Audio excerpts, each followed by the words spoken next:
Welcome to this explainer.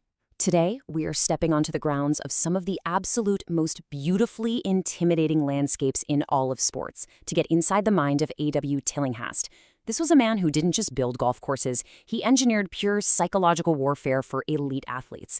We're going to dive deep into the architecture of championship drama and figure out exactly how you build an environment that tests not just a player's physical skill, but their actual inner mindset. Okay, let's jump right into this. The greatest championship courses do not punish golfers. They invite courage, reward imagination, and reveal character. Tilling has completely flipped the script on what made a sports venue difficult.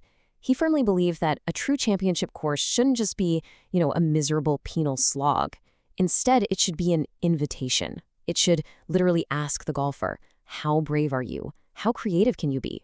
He designed physical spaces with the explicit purpose of revealing a person's inner character. And get this, he didn't just pull off this magic once or twice. 265. That is the massive footprint Tillinghast left on the game. He designed, remodeled, or heavily influenced over 265 courses across North America between 1876 and 1942. To put that into perspective, his philosophy wasn't just some niche idea. It spread like wildfire and became the absolute bedrock of North American golf architecture. So, let's lay down the foundation. The defining architectural hallmarks of A.W. Tillinghast. His toolkit was incredibly distinct.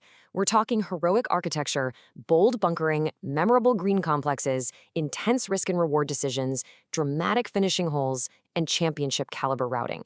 By the 1920s, if a club was dreaming of hosting the game's biggest, most prestigious events, A.W. Tillinghast was the guy they called. He guaranteed a layout where every single decision mattered, where every mistake had real consequences, and where bold choices offered the possibility of ultimate greatness. I actually want to pause on that very first concept, because it's essentially the vocabulary we'll be using throughout this entire explainer. Heroic architecture. What is it?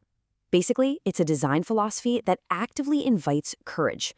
It forces a massive risk and reward decision right there on the tee box or the fairway. You aren't just hitting a ball straight ahead. You are being asked a question. Do you take the safe route for a guaranteed average score, or do you attempt the heroic shot over a massive hazard for a chance at glory? That tension right there is what transforms an ordinary round of golf into a completely unforgettable, dramatic experience. All right, let's tour the masterpieces. We're going to take a quick exhibit-style journey through 6 of his most iconic courses to see how these dramatic concepts actually play out in practice. We absolutely have to start here. If one single course defines Tillinghast's legacy, it is for sure Winged Foot, located just outside New York City. Specifically, we're talking about the legendary West Course. It is the ultimate stern championship test. Imagine incredibly narrow driving corridors, deep, intimidating bunkers, and these subtle, terrifying green contours. Winged Foot has this reputation for exposing literally every single weakness in a golfer's game. Heavy favorites have completely crumbled here. But here's the absolute genius of Tillinghast. Beneath its stern exterior, Winged Foot is remarkably fair. Every challenge is entirely visible right in front of you. There are no tricks. The decision and the execution belong entirely to the player. Now, contrast that exclusive private club vibe with this legendary warning sign.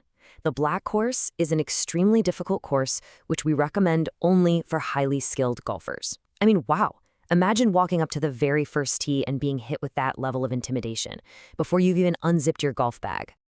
Well, that intense warning belongs to Bethpage Black, which Tillinghast originally designed as part of Bethpage State Park. What is so fascinating about this is what the course represents for the sport as a whole.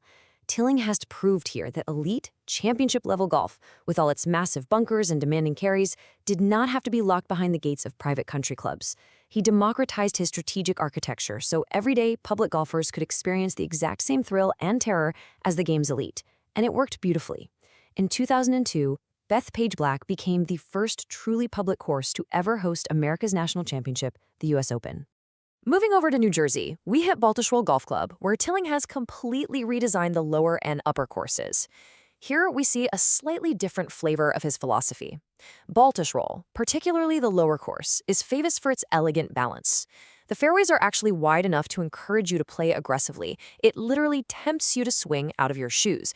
But, and it's a big but, if you make a careless decision, the strategic design will punish you severely. It's a brilliant mental trap that proves thoughtful golf never, ever goes out of style.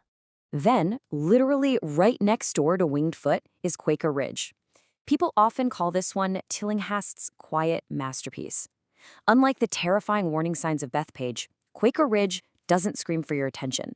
The fairways look super inviting, the bunkers seem understated, but make no mistake, this is pure, sophisticated strategy. It completely lulls you into a false sense of security before revealing the sheer complexity of its greens. It just proves that you don't need dramatic, massive earth-moving to create championship architecture. Sometimes quiet sophistication is the ultimate trap. Up next is Ridgewood Country Club, which is basically a masterclass in rhythm. Tillinghast didn't just drop holes onto the property randomly, he composed them, almost like a piece of music. Ridgewood features this incredibly natural routing that flows perfectly with the rolling hills, using visual elevation changes to introduce completely fresh challenges on every single tee. The whole course feels natural and unhurried, yet it remains one of America's absolute finest tests of a complete golf game. And just to show you his incredible range, let's jump over to the West Coast. San Francisco Golf Club beautifully demonstrates elegant restraint. Instead of forcing his will upon the California terrain, Tillinghast actually let the fairways follow the natural contours of the land. The bunkers blend seamlessly right into the landscape. This course explicitly rewards thoughtful imagination and strategy over raw physical power. It's widely considered to be one of the finest examples of strategic golf ever created. Okay, let's zoom in a bit. From the macro course layouts down to the micro level, bunkers that tell stories, and the pure psychological drama of hazards. Because in a Tillinghast design, bunkers are never just pits of sand. They are psychological tools. Tillinghast literally treated bunkers as active characters within the story of a hole. They actively tempt you into making bad choices. They intimidate you before you even select a club. Actually, he would design them using optical illusions so they appear much larger and closer than they truly are. The physical challenge of hitting out of the sand, that's almost secondary. The primary purpose is the deep psychological drama they create in your mind while you're still standing out there on the fairway. So, what does this all mean? Well, the ultimate goal behind all this psychological warfare was to design for major championships. He created environments that act like a giant sieve, filtering out the pretenders to identify the most complete, deserving champion. On his courses, raw physical power alone? No way. That's never going to be enough to win. And playing it entirely safe and cautious won't win it either. You absolutely need both. You need the complete package of skill, mind, and heart. To really put his unique place in history into perspective, let's compare him to the other great architects of his era. On one hand, you have Donald Ross, who excelled through subtle elegance. You have Alistair Mackenzie, renowned for his breathtaking artistic beauty. But then you have A.W. Tillinghast. His defining trait was pure emotional engagement and drama. And not theatrical excess, but forcing the golfer to actually become a participant in a story. His courses demand absolute commitment and reward pure conviction. And his enduring legacy didn't just stop when the Roaring '20s ended. Actually, during the Great Depression, he famously traveled all over the country consulting and restoring courses just to keep them viable during incredibly tough economic times. And today, as we look at the big picture of golf course design, modern architects constantly look back to his philosophy when trying to figure out how to challenge today's athletes. Athletes who, let's face it, hit the ball further and faster than ever before. Which brings us to our final thought for this explainer. As legendary venues like Winged Foot and Bethpage Black continue to host major championships and absolutely break the hearts of the world's best players nearly a century later, we really have to ask, what is Tillinghast's ultimate enduring legacy? Is it the 265 courses? Is it the heroic bunkers? I'd argue his legacy is the unwavering belief that a great sporting venue should inspire, not just intimidate. It should stir both the mind and the heart, turning every single round into an unforgettable story. Thanks so much for joining me to explore the master of championship drama. And next time you're out there, keep looking for the strategy behind the scenery.